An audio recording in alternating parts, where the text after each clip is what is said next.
Sorry anak, wala na talaga kaming kakayahang pag-aralin ka. Kailangan mag-aral ng mga kapatid mong maliliit pa. Hindi ka rin namin kayang isabay kay Matthew, lalo na't magastos din ang pagpasok niya sa kolehiyo. Yun ang sabi ng mama ni Carmen sa kanya.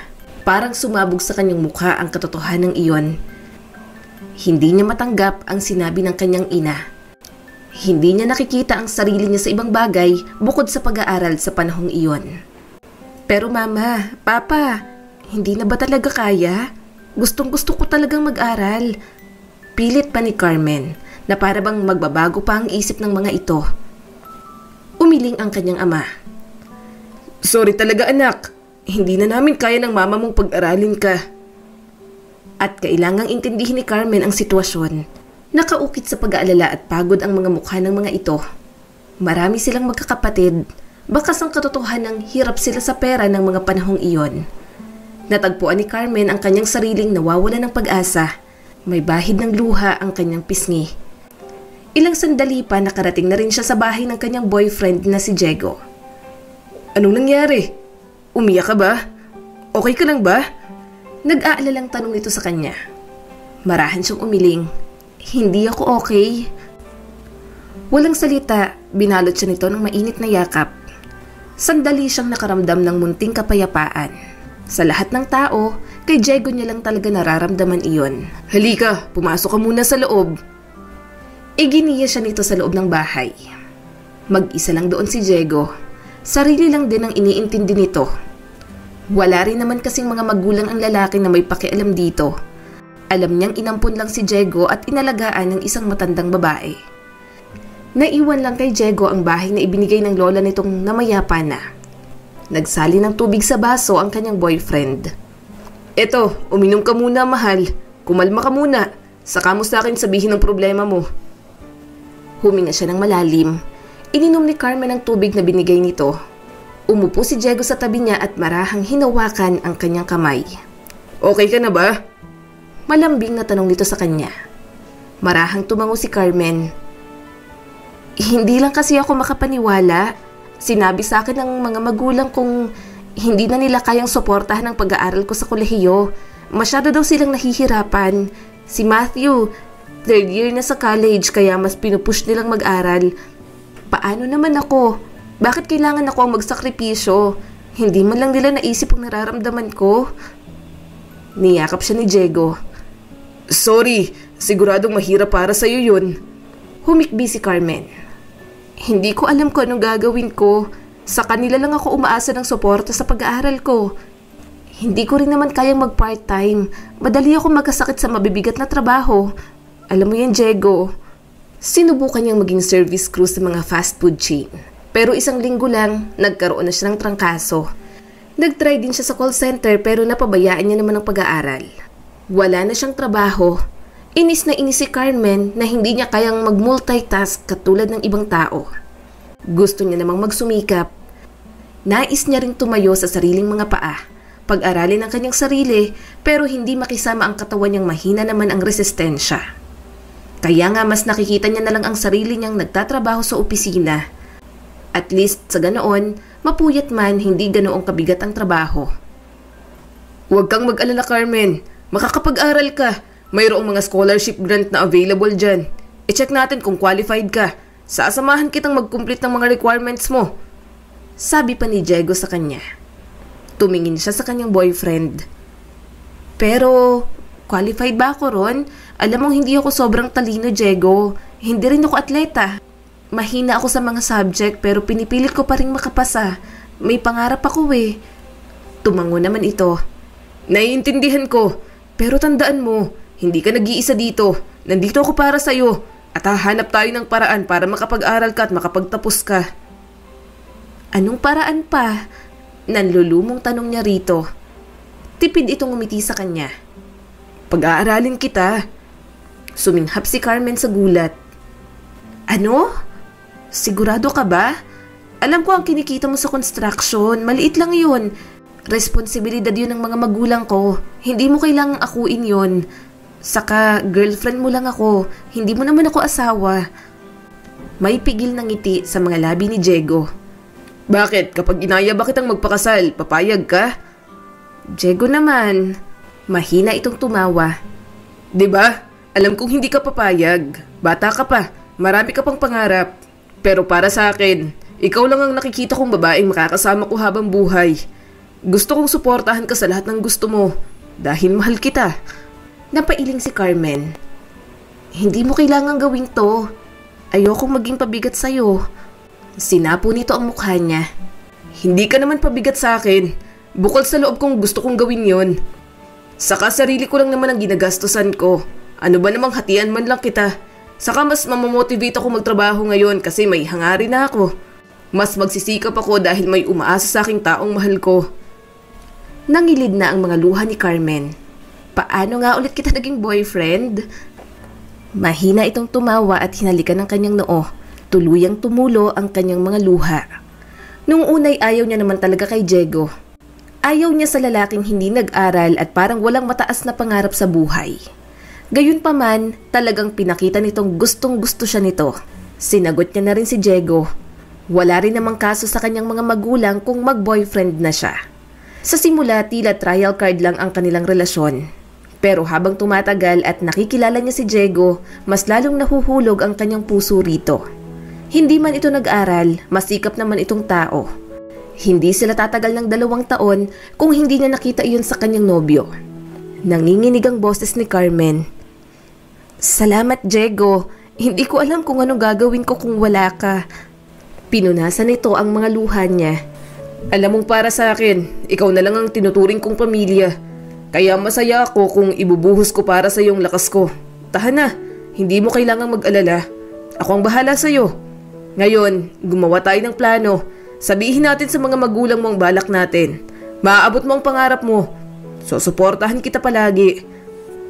Katulad nga ng pangako sa kanya ni Diego, pinag-aral nga siya nito. Lahat ng desisyon ni Carmen, basta tungkol sa pag-aaral, oo lamang ito ng oo. Malapit lang din ang kanyang school sa bahay ni Diego, kaya doon na siya tumira. Nasa tamang edad na naman sila at handa naman siyang maging live-in partner ang kanyang boyfriend. Batid niyang kasal na lang ang kulang, parang mag-asawa naman din sila. Hindi na rin tumutol ang kanyang mga magulang dahil tutulungan naman din siya ni Diego sa pag-aaral. Hindi na rin tumutol ang kanyang mga magulang dahil tutulungan naman din siya ni Diego mag-aral. Sa mga sumunod na araw, nadat na niyang nagluluto ng almusal si Diego.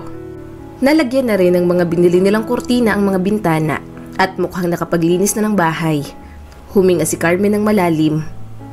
Mahal naman, bakit kumikilos ka pa rito sa bahay? Wala kang ang trabaho ngayong araw, walang tigil naman din yung katawan mo. Ako na dyan. Gumuhit ang ngiti sa mga labi ni Diego. Hayaan mo na ako, hindi ako sanay ng walang ginagawa. Saka masaya ako kapag pinagsisilbihan kita, Carmen. Ako na rin ang naglagay ng mga kurtina. Maganda na bang bahay natin? Namaywang siya at tiningnan ng sala. Napangiti si Carmen. Bawat opinyon niya sinusunod talaga ni Diego. Lahat ng kanyang sinasabi may timbang sa boyfriend niya. Mahina siyang tumawa. Mas nagmukhang bahay ang bahay natin. Kung hindi pa ako tumira rito, hindi pa ito magmumukhang bahay. Naglalambing na yumakap sa kanya si Diego. Siyempre, nandito ka na. Hanggang kaya ko. Gusto ko tang bigyan ng mas komportableng bahay. Nag-aaral ka rin. Dapat mas maaliwalas ang paligid mo para madaling papasok sa utak mo ang iyong mga binabasa. Napabuntong hininga na lang talaga si Carmen. Ibang klase ang pagpapahalaga sa kanya ni Diego. Kapag bumibisita siya rito noon, isang Durabox at isang electric fan lang ang nakikita niyang gamit. Nang mamatay kasi ang lola nito, binenta na rin ng lalaki ang ilang mga gamit. Pero nang nagdesisyon siyang tumira doon, ginawa na talagang bahay ni Diego at paunti-unting nagpundar ng gamit. Pero mahal, sa mga gawain, hati pa rin tayo. Oo, nag-aaral ako, pero hindi naman pwedeng lahat sa'yo. Gusto kong tulungan tayo, sabi niya rito. Tumango naman ito. Okay, pero kapag nahihirapan ka, sabihin mo agad sa akin. Tutulungan kita sa kahit anong paraang alam ko. Hinalikan niya si Diego sa pisngi. Swerte ko sa'yo. Kumawala ang boyfriend sa kanya. Naghain na ito ng almusal nila sa lamesa. Napangiti na lang si Carmen. Mas matanda ito sa kanya ng 5 taon kaya parang mature na talaga itong mag-isip. Alagang-alaga pa siya. Wala na yata siyang mahahanap na ibang lalaking katulad ni Diego. Kumain na tayo. Maupo ka na rito. Ipinagsandok pa siya nito ng pagkain sa plato. Ginawa mo ulit tong lamesa? Mas tumibay at mas gumanda. Galing lang to sa online, di ba? Tanong ni Carmen. Tumango naman si Diego. Oo, kaninang madaling araw. Hindi kasi ako makatulog kagabi. Ginawa ko na tong lamesa para may makainan tayo ngayon. Pinaganda ko na lang para hindi halatang luma. Kulang na lang ay subuan siya ni Diego sa sobrang asikaso nito. Bantay na bantay din ito ang kanyang baso. Kapag kaunti na lang ang laman, sinasalinan agad nito iyon ng tubig. Sa sobrang concern nito sa kanya, si Carmen na lang ang nagsusubo ng pagkain. Hindi na rin kasi nito namamalayang hindi na ito nakakakain ng maayos. Gusto mo pa ba? Dapat kumain ka ng marami. Kailangan mo ng energy. Baka magtagal tayo sa enrollment mo. Sabi nito sa kanya. Tumango si Carmen. Okay na ako, Diego. Busog na ako. Sige na, tapusin mo na yung pagkain mo. Ako nang maghuhugas ng mga pinagkainan natin. Pagkatapos natin sa school mo, mamili na tayo ng stock na pagkain dito. At mga ilang gamit na pwede mong gamitin kapag nagpasok ka na. Magiliw nitong sabi. Nag-aalalang tumingin siya sa lalaki. Parang sobrang gastos mo ngayon. Nakakahiya. Pwede namang next time na lang muna yung mga gamit ko. Umiling si Diego. Hindi, okay lang. Bakit ka mahihiya? May ipon naman ako. Kaya yun ang ginagamit ko. Huwag kang mag-alala. Kikitain ko pa rin naman yun. Pasensya na ha. Dapat sa sarili mo yung ginagastos. Mahinang sambit ni Carmen. Hindi mo ba naisip mag-aral ulit? Alam mo, kayang-kaya mong pag-aralin ng sarili mo. Tumaas ang mga kilay nito. Iniisip ko naman ang sarili ko ah. Buo ako dahil sa'yo kaya gusto kong mapasaya ka. Saka naisip ko na rin bumalik ulit sa pag-aaral. Pero uunahin muna kita. Ladies first, ika nga nila. Mas mahalaga ang pag-aaral mo ngayon. Kaya ko namang maghintay. Sana, hindi pa ako masyadong matanda pagdating ng panahong yon. Umiling agad si Carmen. Hindi, masaya akong naisip mong mag-aral ulit. At anong matanda? Sa gwapo mo kahit matanda ka na, parang college boy ka pa rin. Natawa si Diego. Tama na, binabola mo na ako. Parang sira, kahit hindi mo na sabihin yan. Kahit titigan mo lang ako, ngingiti na agad akong parang timang. Ilang sandali pa naghanda na rin sila. Sumakay sila sa tricycle papunta roon. Laging inaayos ni Diego ang buhok niya sa tuwing nililipad ng hangin. Pagdating sa campus, maraming nakapila para mag-enroll. Mukhang mahaba ang pila. Umuwi ka muna, Diego. Matagal kang maghihintay dito. Okay na ako rito, kaya ko naman. Imporma ni Carmen.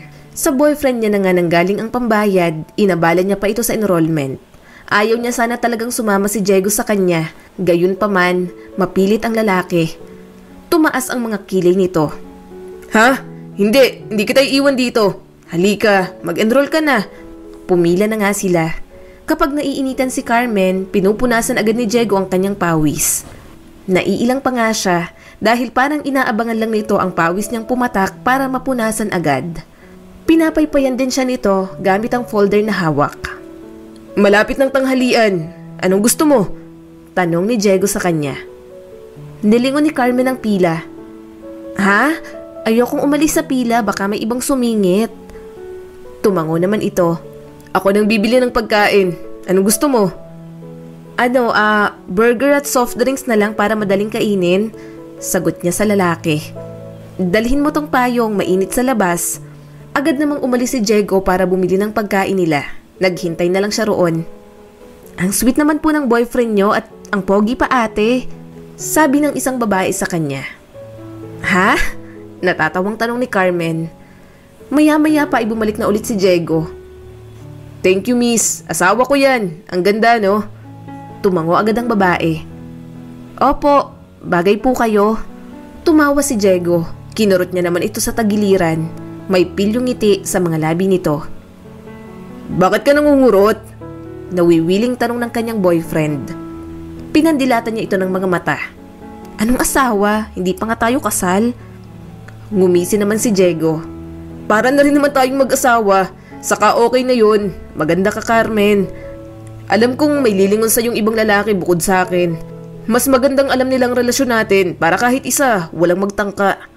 Mahina siyang tumawa. Ano ka ba naman? Hayaan mo na, Diego. Hindi naman ako tutugon sa paglingon nila. Sa'yo lang ang focus ko. Ikaw lang din ang pogi sa paningin ko, kaya paano pa ako titingin sa iba? Nag-asaran pa sila sa pila. Kahit ilang segundo, hindi sila nakaramdam ng pagkainip. Inaaliw din naman kasi siya ni Diego. Binuksan nito ang burger at ibinigay sa kanya. Tahimik silang kumain.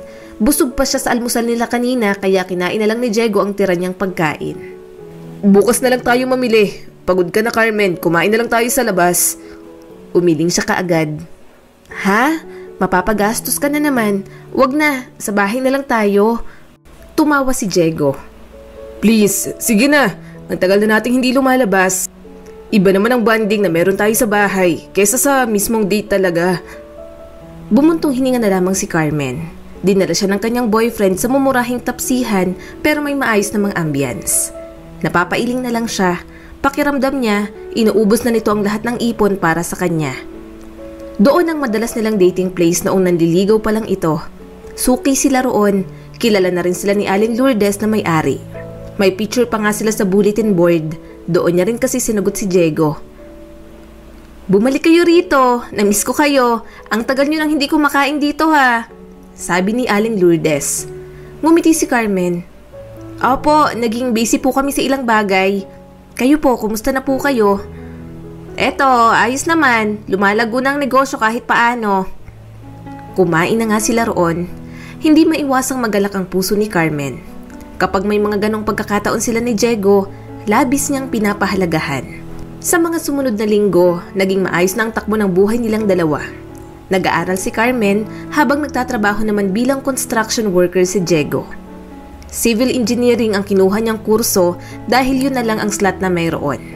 Minsan kapag wala siyang pasok, umuuwi pa rin naman si Carmen sa bahay ng mga magulang kahit isang beses sa loob ng isang linggo. Dito ako matutulog sa bahay ni na mama at papa. May iniwan akong hapunan mo dyan, kumain ka na ha, magpahinga ka na rin pagkatapos. Bili ni Carmen kay Diego habang kausap ito sa cellphone. Tumawa naman ang kanyang boyfriend. Oo naman mahal, bukas gusto mong sunduin kita dyan sa inyo? Tumutol siya kaagad. Wag na Diego, mapapagastos ka lang sa pamasahe. Magbiyahe na lang ako ng mag-isa. Wag kang mag-alala, safe na safe akong uuwi, buong buo pa. Humalakhak ulit ito. Wala na naman akong katabi rito. Miss na agad kita. Nanlaki ang mga mata ni Carmen. Napaka-clingy mo. Tumigil ka nga dyan. Uuwi rin agad ako. Para talagang sira ulo to. Sige na, bye na. Tinatawag na ako sa labas. Kakain na kami. Sige, kakain na rin ako. Kumain ka ng maayos ha. Pahabol pa nitong bilin. Umalpas ang tawa sa kanyang bibig. Oo, kakain ako ng marami. Pagkababa ng tawag, lumabas na si Carmen. Sumabay siya sa kanyang mga magulang kumain.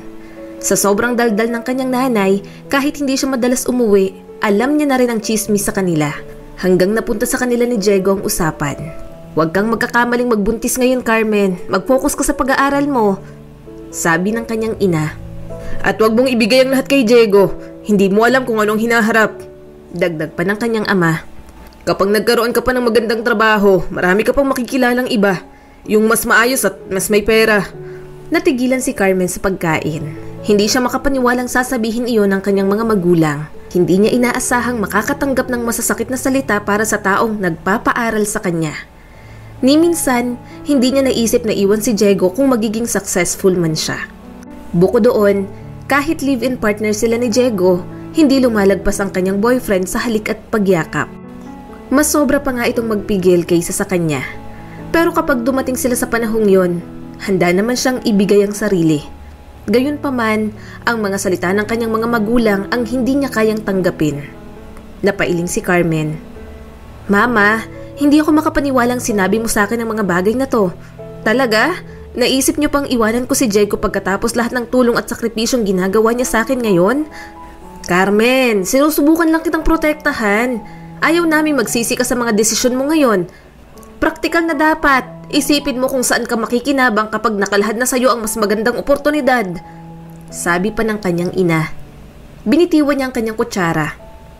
Protektahan mo ko sa ano? Kay Diego? Siya lang ang nandyan para sa akin. Tapos sasabihin niyo sa kanya yan? Anong gusto niyong iparating? Na hindi magandang option si Diego? Napailing ang kanyang ina.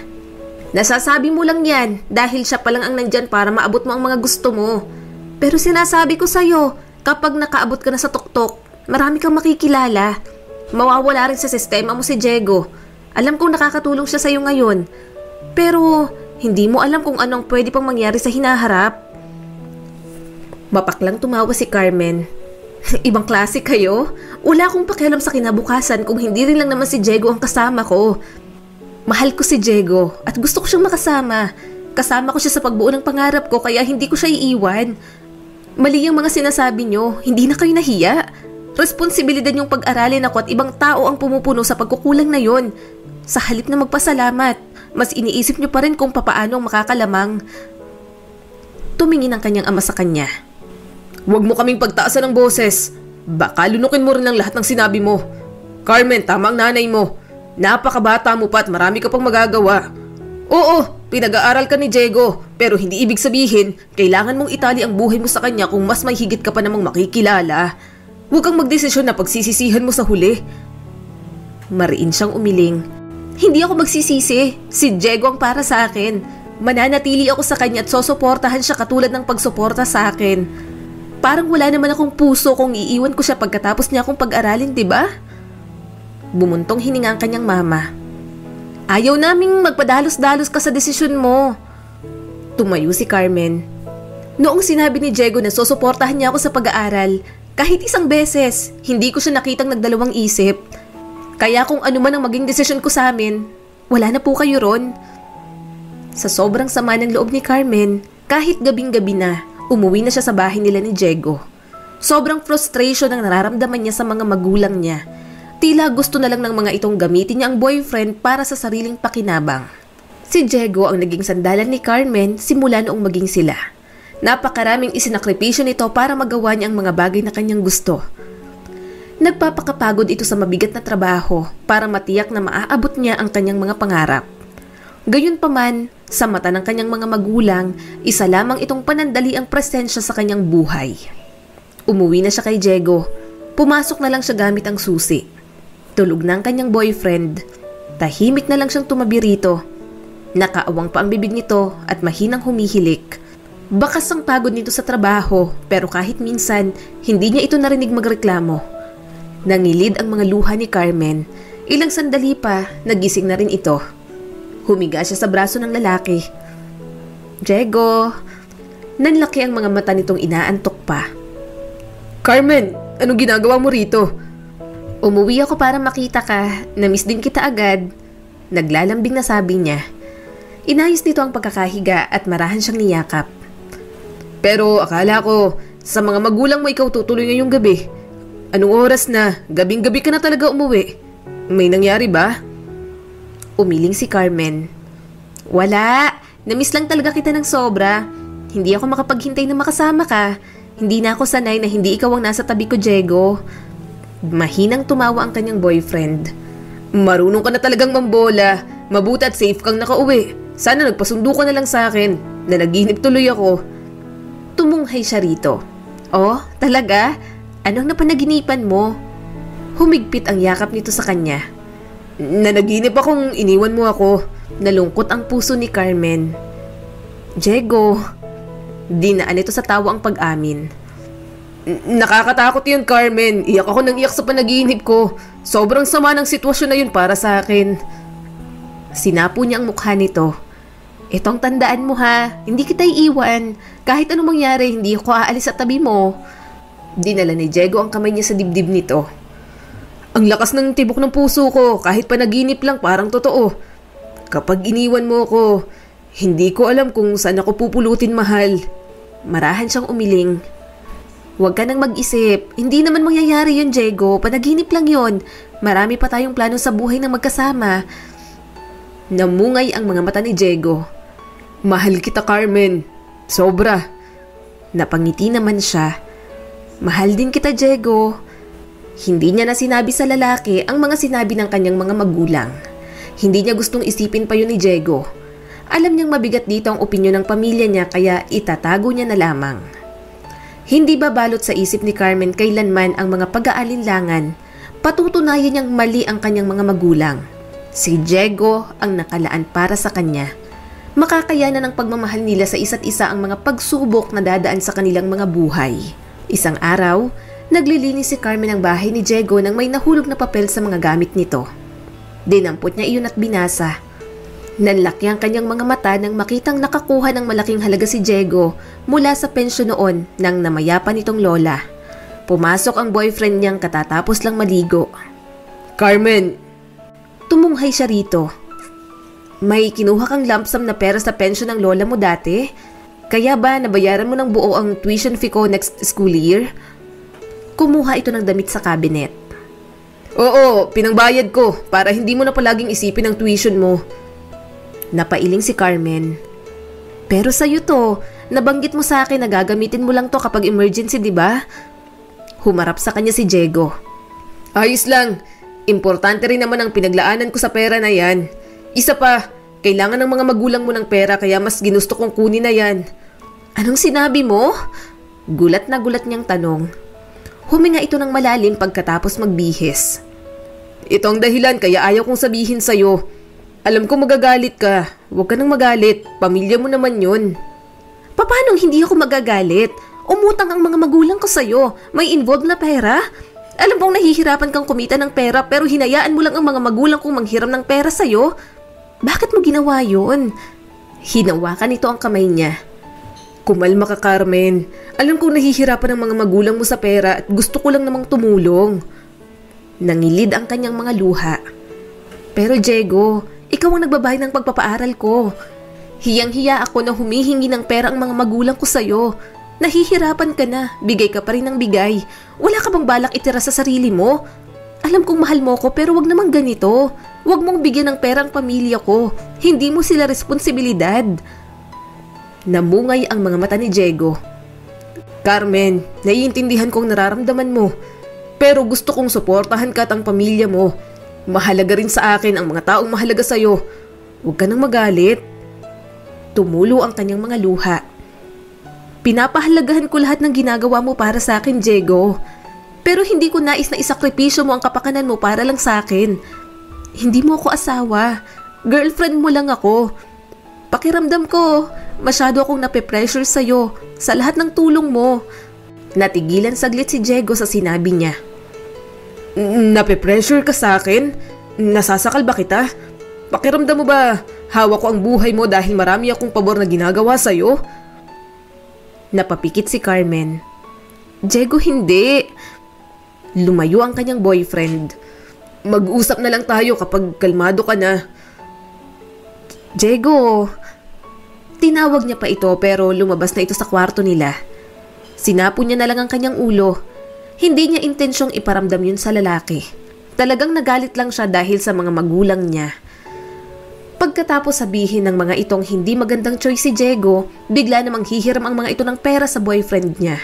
Kulang na nga lang, sabihan ng mga itong walang kwentang tao si Diego. Pinapatawa talaga siya ng kanyang mga magulang. Tumulo ang mga luha sa mata ni Carmen. Lumabas siya sa kwarto nila. Naabutan niyang nanonood ng TV si Diego sa sala. Kunot na kunot ang noo nito at nakabusangot. Diego, mahinang tawag niya rito. Hindi siya nito pinansin. Kinagat ni Carmen ang pang-ibabang labi. Umupo siya sa tabi nito at niyakap ang lalaki mula sa tagiliran. Diego, sorry. Hindi ko naman sinasadyang iparamdam sa'yo yon. Sobrang nahihiya lang talaga ako sa'yo. Alam kong nahihirapan ka sa pagpapaaral sa akin. Tapos, hihingi ng malaking pabor ang mga magulang ko sa'yo. Ayokong dumating ang panahong mapagod ka sa akin dahil lang dito. Huminga ito ng malalim at pinatay ang TV. Gusto kong tumulong sa mga magulang mo kasi ayaw ko nang isipin mo sila. Ayokong dumagdag pa sa isipin mo yung mga problema ng pamilya mo. Nag-aaral ka at stress ang pinakahuling bagay na kailangan mo ngayon. Bukod doon, huwag mo sanang isipin ang lahat ng ginagawa ko'y may kapalit. Tinutulungan kitang maabot ang pangarap mo dahil mahal kita. Huwag mo sanang isipin na parang utang na loob mo sa akin ang lahat ng ginagawa ko. Nanginginig ang boses niya. Paano mo to nagagawa? Paano mo napapasa ng bigat ng mga pangarap ko sa mga balikat mo? Bakit ganito mo akong mahalin? Sobra pa to sa inaasahan ko. Tumingin si Diego, puno ng halong sakit at pagmamahal ang mga mata. Carmen, narito ako. Gagawin ko ang lahat para sa'yo. Ang iyong mga pangarap ay aking mga pangarap din at lagi kitang susuportahan sa abot ng makakaya ko. Tama na ha, hindi ko gustong magtatalo tayo ng ganito. Ayokong pinagtatalunan natin ang tungkol sa pera. Material na bagay lang yan. Kikitain ko pa. Sobrang bait mo. Minsan pakiramdam ko, maling ako ang minahal mo. Nanginginig ang boses na sabi ni Carmen. Kumunot ang noo ni Diego. Bakit naman ako magkakamali? Alam mo, wag mo nang isipin yon. Kapag nakapagtapos ka naman, matutulungan mo rin naman ang pamilya mo. Saka kapag bumuo tayo ng pamilya, magsisikap naman ako para ron na kung may ambag ka man, kaunti lang ang ilalabas mo. Sa sandaling yon, napagtanto ni Carmen ang lalim ng pagmamahal at sakripisyo ni Diego. Mas lalo niyang napatunayan na hindi makasarili ang kanyang boyfriend. Kasabay ng pag-agos ng mga luha sa kanyang mukha, niyakap niya itong muli. Simula ng araw na yon, naging matatag ang kanilang relasyon. Nagpatuloy na rin si Carmen sa pag-aaral. Sa mga sumunod na taon, mas naging busy na siya. Graduating na kasi si Carmen at nawawalan na rin siya ng oras kay Diego. Bukod doon, mas lumalaki na rin ang gastos niya. Maaga pa, akala ko wala kang pasok. Tanong nito sa kanya at bumangon agad. Biglang nagpatawag ng klase yung isa naming prof. Nagmamadali siyang kumuha ng damit at pumasok agad sa banyo. Nang matapos maligo, kapapasok lang ni Diego. Bumili na ako ng almusal sa labas. Kumain ka na muna. Umiling naman si Carmen. Wala na akong time, baka malate ako. Bumuntong hininga na lamang ito. Kung ganon, baunin mo na lang to. Kumain ka na lang pagkatapos ng klase mo. Kinuha nito ang wallet mula sa pantalon. Nilagyan ni Diego ng pera ang wallet niya. Inayos din ito ang bag niya. Napakagatlabi si Carmen. Kahit na anong paraan talaga, tinutulungan siya ni Diego para mapadali ang kanyang buhay. Niyakap niya ang kanyang boyfriend. Sorry. Kinuha nito ang suklay at sinuklayan pa siya. Bakit ka na naman humihingi ng sorry? Sige na, bilisan mo na, baka malate ka pa. Tumunghay si Carmen sa lalaki. Sorry, nawawalan ako ng oras sa'yo. Sobrang busy ko. Promise, pagkatapos ko nito, babawi ako. Tipid na ngumiti si Diego. Ano ka ba? Ayos lang yun. Naiintindihan ko naman yan. Saka pag-aaral mo yan. Pagseselosan ko pa ba yan? Mahina siyang tumawa. Hindi ka magsiselos kasi wala naman akong ibang lalaki. Inayos pa nito ang buhok niya. Tama, kaya wala naman akong dapat ipag-alala. Hindi ako nagagalit kung kaunti na lang ang oras mo sa akin. Dito ka naman umuuwi. Sapat na sa akin yun. Basta huwag kang magpapagod. Kapag hinihingi ng katawan mong magpahinga, huwag mong ipagkait sa sarili yun. Oo na mahal, nakangiting sagot niya rito. Lahat ng pagod at mga sakripisyo nagkaroon ng magandang resulta. Nananabik na siya habang naghahanda para sa kanyang pagtatapos sa kolehiyo. 4 na taon ng pagsusumikap at mga panahong walang tulog ay magwawakas na. Malapit ng graduation mo, mahal. Nakangiting sabi ni Diego. Huminga siya ng malalim. Salamat sa'yo, hindi ko mararating ang lahat ng to kung wala ka. Hindi mo lang ako tinulungan financially, naging all support ka sa akin palagi. Tiningnan siyang mabuti ni Diego. Ang ganda-ganda mo.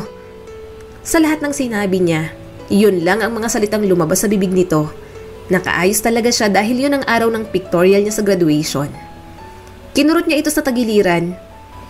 Seryoso kasi, nagdadrama ako rito para ka namang nahihibang dyan. Eto na oh, Diego nandito na, gagraduate na ako. Ito nang hinihintay natin, di ba? Nangingiti itong bumuntong hininga. Sorry na, tigilan mo kasing maging maganda, nakaka-distract. Ngayon pa lang, maganda ka na. Paano pa kaya kapag sa kasal natin? May maganda akong asawa. Ang swerte ko naman yata, Carmen. Umalpas na naman ang tawa mula sa kanya. Ano ba? Seryoso nga sabi. Napailing ito. Okay, sige na, sorry na. Parang kahapon lang na kumatok ka sa pintuan at umiiyak. Natutuwa lang ako na nariyan ako para sa'yo sa bawat hakbang mo sa pag-abot mo sa iyong mga pangarap. Halika na, kukunan na kita ng larawan. Lumabas na nga sila. Pumwesto na si Carmen sa gitna. Gayunpaman, habang nakangiti siya sa harap ng kamera, pakiramdam niya ay parang may kulang. Nilingon niya si Diego. May nakatingin sa kanya mula sa gilid. Walang pagdadalawang isip na hinawakan ni Carmen ang kamay nito at hinila papunta sa frame. Teka, Carmen, ano ginagawa mo? Nagtatakang tanong ni Diego sa kanya. Halika, magpakuha tayo ng larawan. Naiilang na tumawa si Diego. Mahal, nakakahiya. Saka moment mo to. Isa pa, hindi ako kasing photogenic mo. Sa personal lang ako gwapo. Malakas siyang tumawa. Puro ka biro, sige na. Gusto kitang kasama sa picture. Malaking bahagi ka kung bakit nakapagtapos ako ng college. Kaya gusto kong kasama ka sa graduation picture ko. Namungay ang mga mata nito. Talaga? Tumingin si Carmen sa photographer. Salamat, ito ang boyfriend ko si Diego. Pwede ko po ba siyang isama sa ilang shots? Tumango naman ito. Okay lang naman, sige na, pumwesto na kayo ng maayos. Sumilay ang ngisi sa mukha ni Diego. Pinulupot ng lalaki ang braso sa bewang niya. Ang kanilang mga ngiti ay sumasalamin sa isa't isa. Sobrang proud ako sa iyo, mahal, kung alam mo lang. Bulong nito sa kanya. Pagkatapos ng pictorial na yon, umuwi na rin sila. Pinag-usapan nila ang mga plano pagkatapos ng kanyang graduation. Kapag nakagraduate ka, kukuha ka pa ng exam para sa lisensya mo, di ba? Gusto mo bang mag-review center para hindi ka na mahirapang mag-review? Tanong sa kanya ni Diego. Umiling agad si Carmen. Wag na, sa tingin ko naman kaya ko kahit walang tulong ng review center. Ayoko mapagastos ka pa. Sobra-sobra ng tulong mo sa akin sa panahon nag-aaral ako sa college, Diego.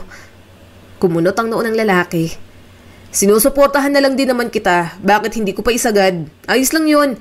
Ayoko rin namang nahihirapan ka, Carmen. Huminga siya ng malalim. Kahit wala, ginagawa mo talagang posible yan, no? Para lang may mai-offer ka sa aking magandang bagay. Napangiti si Diego. Deserve mo naman lahat ng magagandang bagay. Isa pa, ikaw yan, kaya talagang gagawin kong posible ang mga bagay na tila imposible. Kahit ano, kaya kong gawa ng paraan. Tumayo siya at yumakap sa kanyang boyfriend. Sa graduation, ikaw ang sumama sa akin, ha? Gusto kong ikaw ang maghatid sa akin. Gusto kong malaman ng lahat kung gaano ako ka-proud na meron akong boyfriend na katulad mo. Katulad ng sinabi ni Carmen, si Diego ang hinayaan niyang sumama sa kanya. Nakita niyang naluha ang kanyang boyfriend, kaya hindi niya na rin napigilang maluha. Marami itong isinakripisyo at pagod para lang marating niya ang pangarap. Sa lahat ng taong kanyang nakilala, si Diego ang hindi pinakamakasarili sa lahat. Kaya ipinangako nito sa sarili na habang buhay niyang ipagmamalaki ang lalaki na nagmahal sa kanya ng walang kapantay. Pero katulad ng ibang relasyon, susubukin talaga sila ng mga hamon. Sa awa ng Diyos, nakapasa siya sa licensure exam. Nakahanap din siya ng maayos na trabaho dahil sa kaibigan niya nung college pa lang siya. Ngayong may trabaho na si Carmen, inasahan siya ng kanyang mga magulang na sumuporta sa mga nakababatang kapatid.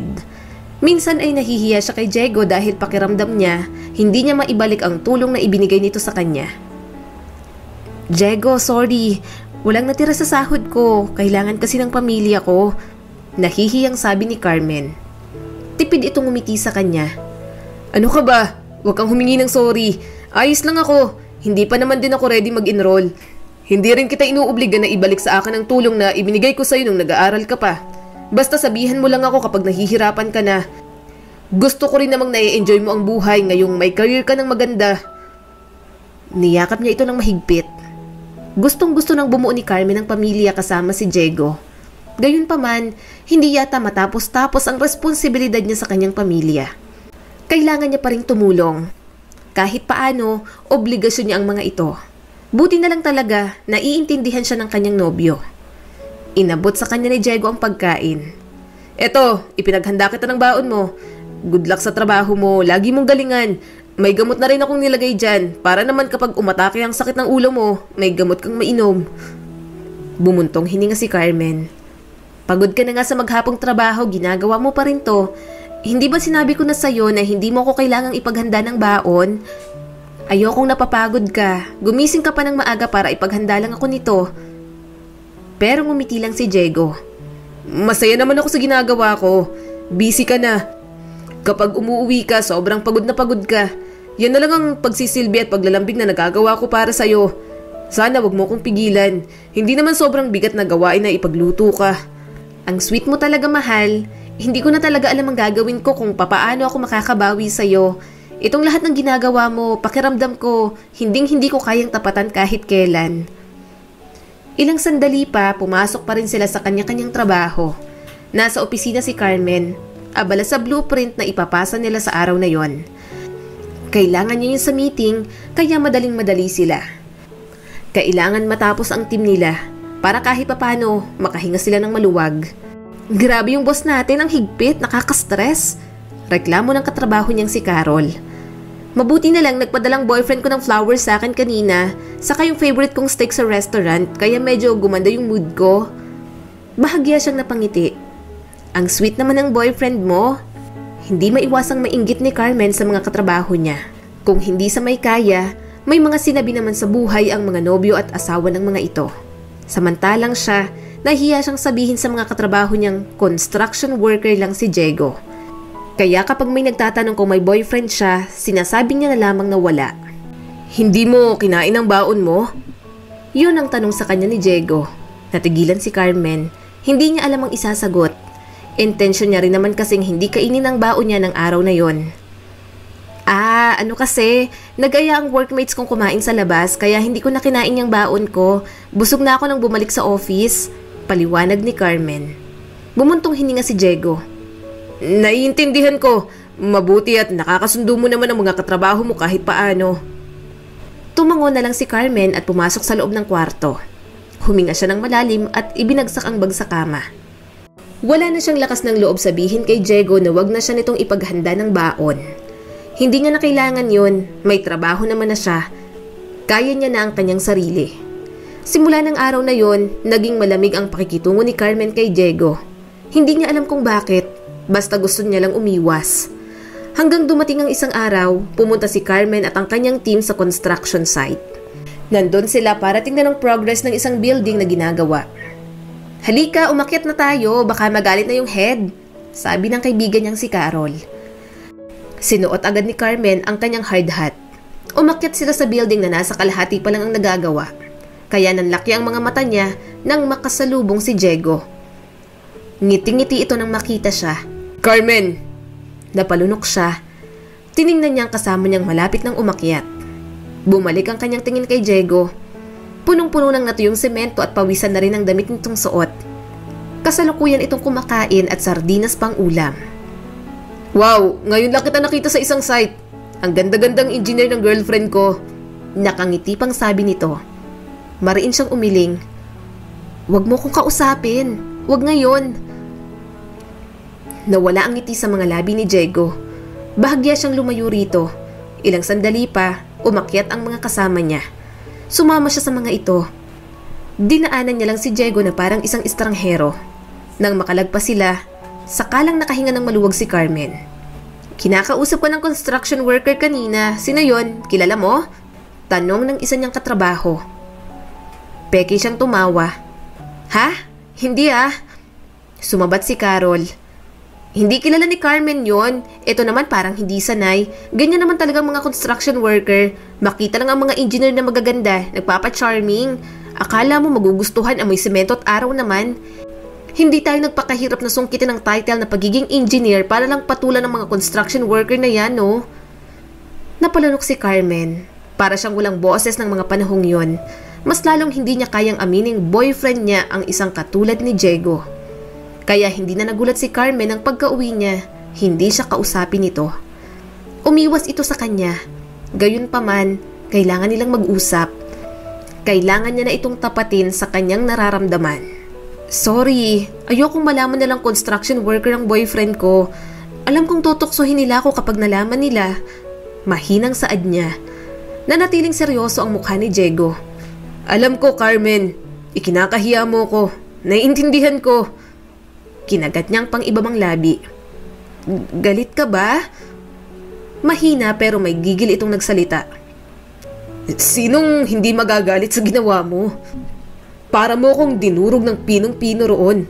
Ano ako, hangin? Kaya nalagpasan mo lang? Naiintindihan kong nasa trabaho ka. Naiintindihan ko kung hindi mo ko pansinin. Pero ang itanggi mo ako na parang hindi mo ko kilala. Parang hindi mo ko boyfriend. Yun ang masakit sa akin, Carmen. Tumulo ang kanyang mga luha. Pagod na ako, Diego. Bumagsak na rin ang mga luha nito. San ka napapagod? Inaaway ba kita kapag wala ka ng oras sa akin, ha? Sa ilang taon kong ginugol ang buhay ko para sa'yo, ikaw ang napagod sa lagay na yan? Hindi ko gustong sumbatan ka pero Nakakapagmura naman tong ginagawa mo sa akin, Carmen. Akala ko, palagi ka magiging proud sa akin. Puro ka salita. Ramdam ni Carmen na galit na si Diego. Kailanman, hindi siya nito pinagtaasan ng boses. Bata pa tayo, marami pa akong pangarap para sa career ko. Ayokong makulong lang dito sa relasyon na to. Pag-amin pa ni Carmen, mapakla itong tumawa. Nakukulong ka? Kailan ko ipinaramdam sa'yo yun? Ni minsan, hindi kita pinagbawalan sa kahit na anong bagay na gusto mo. Kahit sardinas lang ang ulam ko, basta masarap ang ulam mo, ayos lang. Kasi ayokong mapahiya ka sa trabaho. Pero madalas mong hindi kinakain ang mga pagkaing pinaghirapan kong ihanda para sa'yo. Narinig mo ba akong nagreklamo? Magalit sa'yo? Hindi, di ba? Kahit sobrang busy mo at wala ka ng oras sa akin, ni minsan hindi kita kinulit.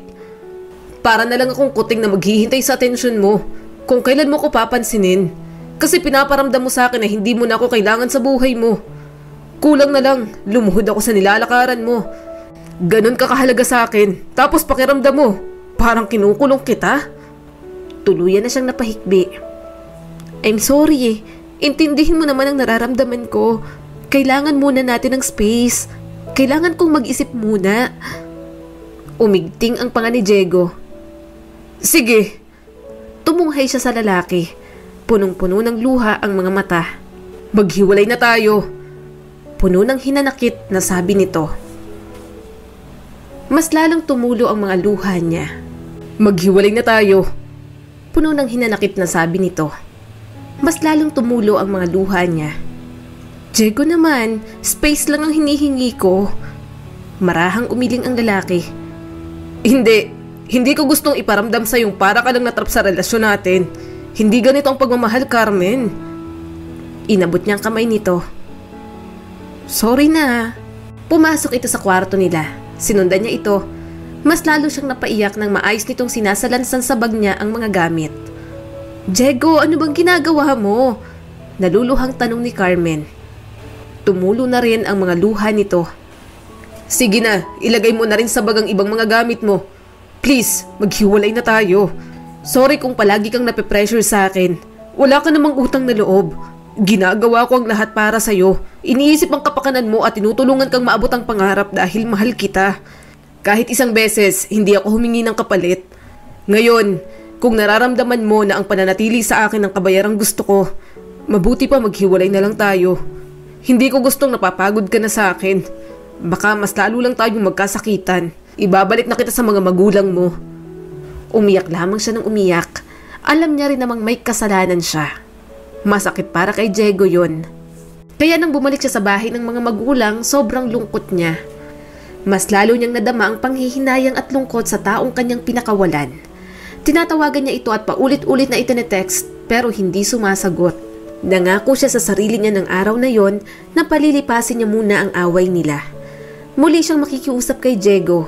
Mahal niya pa rin naman ito, nadadala lang talaga siya ng mga taong nakapaligid sa kanya. Hanggang lumipas ang 3 linggo, natagpuan ni Carmen ang sarili na nasa harap ng bahay na iyon. Pero nang pumunta siya ron, wala na siyang naabutan kahit anino ni Diego. Inabandona na ang bahay na iyon. Sinapo niya ang kanyang mukha dahil sa labis na pag-iyak. Saan ka nagpunta? Bakit tuluyan mo akong iniwan? Space lang ang hinihingi ko pero tuluyan ka namang lumayo sa akin, Diego. Alam niyang simula ng araw na yon, malaking pagbabago ang pag-alis ng lalaking labis na nagmahal sa kanya. Mabilis na lumipas ang 7 taon. Ano na, Carmen? Baka gusto mo nang mag-asawa. Aba 30 ka na, ang daming gustong manligaw sa'yo. Bakit ayaw mo? May accountant, may abogado, may seaman. Utang na loob, anak. Mamimili ka na lang. Mag-asawa ka na. Ano? Tatanda ka na lang ba talagang dalaga? Bumuntong hininga si Carmen sa sunod-sunod na tanong ng kanyang ina. Wala sa isip niyang mag-asawa. Nawala na nga rin siya ng interes magkaroon muli ng boyfriend pagkatapos ng 7 taon. Tumawa ang kapatid niya. May hinihintay yan. Hindi pa nakakaget over si Carmen sa construction worker, diba? Masama siyang tumingin sa kapatid. Kapag hindi ka tumigil, tutusukin ko ng tinidor yung lalamunan mo nang manahimik ka. Nanggigigil na sabi niya rito. Isus, bitter ka lang. Hindi na babalik yun. Baka may ibang asawa na si Diego. Huwag ka nang umasa. 7 taon na. Baka may ibang pamilya na rin yun. Napairap na lang si Carmen. Inis na inis siyang tumayo. Nasa kanya rin naman ang posibilidad na yon na baka nga may ibang pamilya na rin ito. Akala niya aabutin lang ng ilang buwan pero umabot ng 7 taon. Kahit kaunting impormasyon, wala siyang alam tungkol dito. Napapikit siya ng mariin. Miss na kita. Bumalik ka na, Diego. Please, babawi ako sa'yo. Kapag bumalik ka, mas ipapakita ko sa'yong mahal na mahal kita. Bumuntong hininga na lamang si Carmen. Naghanda na siya para pumasok sa kanyang trabaho. Nang makapagbihis, lumabas na siya at sumakay sa kanyang second hand na sasakyan. Sa loob ng 7 taon, kumikita na siya ng malaki. Good morning, Ma'am Carmen! Bati sa kanya ng team. Sa tagal niya sa company, na-promote na rin siya bilang head engineer. Kaya malaki na rin ang kinikita niya. Pagpunta niya sa office, bumuntong hininga siya nang may nakita na namang bouquet ng red roses sa lamesa. Napailing na lang si Carmen. Ang kulit talaga, sinabi na ngang ayaw ko magpaligaw, padala pa rin ang padala ng bulaklak. Itinabi niya na lang iyon. Araw-araw na lang ganun ang senaryo. Kung sino-sino na lang ang nagpapadala sa kanya ng regalo. Inabala niya na lang ang sarili sa trabaho. Sa araw na yon, may malaki silang kliyente. May bagong mall na ipapatayo ang isang CEO at construction company nila ang napili nito. Nauna na sila sa conference room. Humihigo pa siya ng kape nang biglang pumasok ang kliyente sa loob. Nanlaki ang mga mata niya nang makita si Diego. Nakasuot ng suit. Nanginginig ang kamay niya kaya napaso pa siya. Aray, daing ni Carmen. Lumapit naman agad sa kanya ang isang stockholder ng company na natitipuhan siya.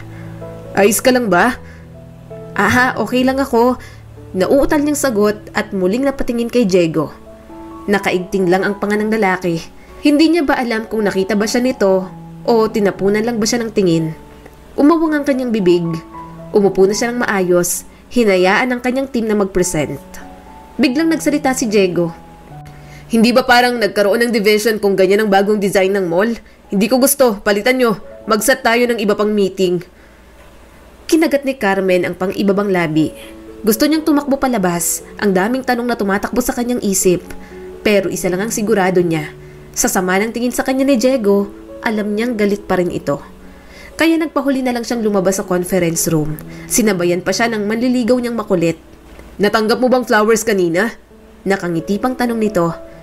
Bumuntong hininga siya. Rudolph, sinabi ko na sa'yo, hindi ako tumatanggap ng manliligaw. Wala akong balak magpaligaw. Sige na, babalik na ako sa trabaho ko. Pagkarating niya sa office, muntik na siyang mapatalon sa gulat. Sino ba namang hindi magugulat kung nakatayo roon ang ex-boyfriend niyang si Diego? Malapit ito sa bouquet ng red roses na nasa coffee table niya. Kanino galing to? Tanong nito bigla sa kanya. Umawang ang bibig niya. Ha? Sakto namang may kumatok sa pinto ng opisina. Ma'am Carmen, may nagpadala po sa inyo ng lunch. Nasaan? Mahina niyang tanong. Ito po. Pumasok itong may dalang isang paper bag, malaking flower bouquet at malaking teddy bear. Nanlaki ang mga mata ni Carmen. Bakit kung kailang nasa opisina niya si Diego, saka umaapaw ang mga regalo ng mga gustong manligaw sa kanya? Ayaw niyang maisip ni Diego na may ibang lalaki na sa kanyang buhay. Saan ko po ilalagay, ma'am? Tanong pa nito. Napatingin si Carmen sa sofa kung saan nakaupo si Diego. Sa sofa na lang? Itinabi ng empleyado ang teddy bear sa ex-boyfriend niya. Kulang na lang sa pakin ni Diego iyon sa sobrang sama ng tingin. Dumapo ang kanyang tingin sa mga bulaklak kaninang umaga. Umawang muli ang kanyang bibig nang makitang wala na ang mga petal. Parang pinanggigilan at ang mga card ay nakalukot na rin. Napalunok na lang si Carmen. Nang makaalis ang nag-deliver ng pagkain, lakas loob niyang hinarap si Diego. Anong kailangan mo? Ikaw. Nanlaki ang mga mata niya. Ako? Tumayo si Diego at humakbang papalapit sa kanya. Ilan ang maliligaw mo para malaman ko kung ilan ang sasagasaan ko? Diego? Umismid naman ito. Manliligaw din ako. Ano? Parang ewan niyang tanong. Tiningnan siya nitong mabuti. Ang ganda mo pa rin. Mas lalo kang gumanda. Nangilid ang kanyang mga luha. San ka ba nagpunta? Bigla ka na lang nawala. Namulsa naman ito. Kahit masakit sa ego ko, humingi ako ng tulong sa tatay kong mayaman. Alam mo namang anak ako sa labas, kaya ako nagawang iwan, di ba? Kumayod ng maigi, nangarap, nag-aral ng mabuti, nagpayaman para kapag bumalik ako, hindi mo na ako ikakahiya. Gusto kong gumante, pahirapan ka muna. Pero gagawin ko pa ba yun kung mahal na mahal pa rin kita? Hindi niya na napigilang yakapin ito. Sobrang namiss kita. Bumuntong hininga naman si Diego. Magpapakipot pa sana ako sa'yo, pero sa ganitong karaming manliligaw mo, itatali na kita agad sa akin. Tumulo ang mga luha ni Carmen. Natawa na lang siya nang ibato nito ang mga regalo sa kanya. Umupo sila sa sofa habang magkayakap. Namiss kita, mahal. Wala akong ibang babae sa nakalipas na 7 taon. Pero ikaw? Pinanliitan siya nito ng mga mata. Umiling siya kaagad. Promise, wala akong in-entertain kahit isa sa kanila. Makulit lang talaga sila. Hinawakan ni Diego ang kanyang kamay at isinuot ang isang singsing sa kanyang daliri. Naglaho lahat ng hinanakit ko sa'yo sa mga nagdaang taon. Sana, ganun din sa'yo. Marahan siyang umiling. Hindi ako nagkaroon ng hinanakit sa'yo. Mas natakot ako. Hindi ako sigurado kung babalik ka pa. Takot na takot akong baka may ibang pamilya ka na binuo mo na sa ibang pangarap na para sana sa ating dalawa. Hinalikan nito ang kanyang noo. Nangarap ako kasi ikaw yan. Gusto kong ikasal hindi dahil gusto kong maikasal lang, kundi dahil ikakasal ako at bubuo ng pamilya kasamang babaeng mahal ko. Magkaiba yon. Kaya imposible yung sinasabi mong sa iba ko bubuuin ang pangarap ko. Paano ko yun gagawin sa iba kung ikaw ang malaking bahagi ng pangarap na yun? Bumagsak ang mga luha niya. Sorry sa lahat. Sobrang nagsisisi ako sa ginawa ko sa iyo, Diego. Wala akong pakialam kung mayaman ka o mahirap. Simula nang mawala ka sa akin, ramdam na ramdam ko ang bigat ng paghihiwalay natin. Pinunasan nito ang mga luha niya. Akala mo ba kaya ko yon? Alam kong akong nakipaghiwalay, pero sobrang durog na durog ako noon. Hindi ko alam kung paano kita hahawakan pabalik pagkatapos kitang itaboy. Isa pa, alam ko't inasahan ko magsasawa ka rin sa akin dahil simpleng construction worker lang ako. At kahit hindi mo sabihin sa akin, alam kong ayaw sa akin ng pamilya mo kasi ganun lang ako. Nang mag-away tayo dahil pinautang ko sila ng malaking pera, ang nasa isip ko lang noon, kailangan ko silang paluguran, na kailangan tanggapin nila ako para sa'yo kahit sobrang hirap na para sa akin. Ayokong iniisip mo palaging may utang na loob ka. Kasi para sa akin, kapag mahal ko, susuportahan ko. Kaya sabi ko sa sarili ko, hindi ako magpapakita sa'yo hanggang hindi nagiging maayos ang buhay ko. Marahan siyang umiling. Wala kang kailangang patunayan. Sorry talaga. Hindi ko inisip ang nararamdaman mo. Gayong sa buong panahon ng relasyon natin, sobrang iniintindi at tinanggap mo lahat ng pagkukulang ko sa'yo. Hinila siya nitong muli para yakapin. Tama na. Ang mahalaga, magkasama na tayo. Ituloy na natin ang pamilya na gusto natin. Pareho na tayong buo ngayon. Hindi na tayo matatakot na dalawa. Mahal na mahal kita, Carmen. Mahal din kita. Simula ng araw na yon, muli nilang natagpuan ang pag-ibig ng isa't isa. Humingi ng tawad ang mga magulang ni Carmen kay Diego. Bago matapos ang taon, nagpakasal na rin sila. Biniyayaan din agad sila ng mga anak. At para sa magkasintahang nagkasakita noon, wala na silang gustong sayangin na panahon ngayon. Muli, ito po si Skylar Guro at sana may bago na naman kayong natutunan sa kwento natin ngayon. Maraming salamat po. Maraming salamat sa patuloy na panonood sa aking munting channel. Kung nagustuhan mo ang videong ito ay huwag mong kalimutang mag-like and subscribe at pakipindot mo na rin ang notification bell para updated ka sa mga susunod nating video.